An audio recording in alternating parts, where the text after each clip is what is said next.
Greater Hyderabad 3 divisions గా మారుస్తూ ప్రభుత్వం తీసుకున్న డెసిషన్ సరైందే అన్నారు ఎమ్మెల్సీ అద్దంకి దయాకర్. సీఎం తీసుకున్న ఈ నిర్ణయం తాను స్వాగతిస్తున్నానని, ప్రజలు కూడా అలాగే చేయాలని సూచించారు. ఆయన పబ్లిక్ డొమైన్ లో ఈ అంశాన్ని పెట్టారు. విపక్షాల అభిప్రాయం తీసుకున్నారు. ఇక బీఆర్ఎస్పీ రాజకీయపరమైన ఆరోపణలు కాబట్టి వాటిని పట్టించుకోని అవసరం లేదన్నారు ఎమ్మెల్సీ అద్దంకి దయాకర్.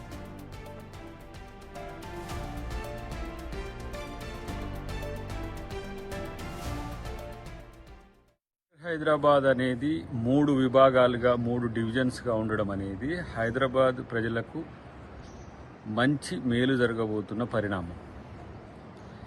ఈరోజు ఒకే చోట జిహెచ్ఎంసి వద్దనే అన్ని ప్రాంతాల యొక్క సమస్యలు చర్చించాలంటే నేను కూడా ఎక్స్ అఫిషియో మెంబర్గా ఉన్నా కాబట్టి కార్పొరేటర్లకు కానీ ఎక్స్ అఫిషియో మెంబర్స్ కానీ ఒకంత సమయం కలిసేది కాదు. తర్వాత ప్రజా సమస్యల ప్రస్తావన కూడా జరుగుతున్న రోజులు ఎక్కువగా రావడానికి అవకాశం లేకుండేది.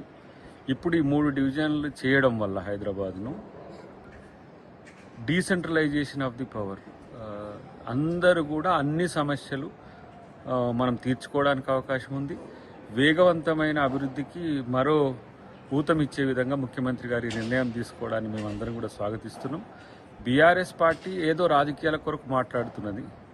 ఎందుకంటే వాళ్ళు ఉన్నన్ని రోజులు ఈ ఇంత పెద్ద మహానగరాన్ని, దాదాపు 1,20,00,000 మంది పైచిలకు నివసించే ఈ ప్రాంతాన్ని సెంట్రిక్గా ఉండేటట్టుగా చేసి, వాళ్ళ కంట్రోల్లోనే ఉండేటట్టుగా చేసి, ముఖ్యంగా అప్పుడు మనోడు మున్సిపల్ శాఖ మంత్రిగా కేటీఆర్ ఉండే, అప్పుడు అసలు తను కలవకుండా అధికారులకు సమస్యలు వచ్చి ఎన్నో సమస్యలు ఆ రోజు హైదరాబాద్ ప్రజల్ని వెంటాడిన పరిస్థితి. కాబట్టి ఇప్పుడు ఎవరైనా ఏ సమస్య వచ్చినా నేరుగా వాళ్ళ యొక్క ప్రాంతీయ కార్యాలయానికి పోయే అవకాశం ఉంది. కాబట్టి ఇది ప్రజలకు వెసులుబాటుతో పాటు వేగవంతమైన నిర్ణయాలు తీసుకోవడానికి కూడా అవకాశం ఉంటుంది, కౌన్సిల్స్ కూడా. కాబట్టి దీన్ని ప్రజలందరూ స్వాగతించాల్సిన అవసరం ఉంది.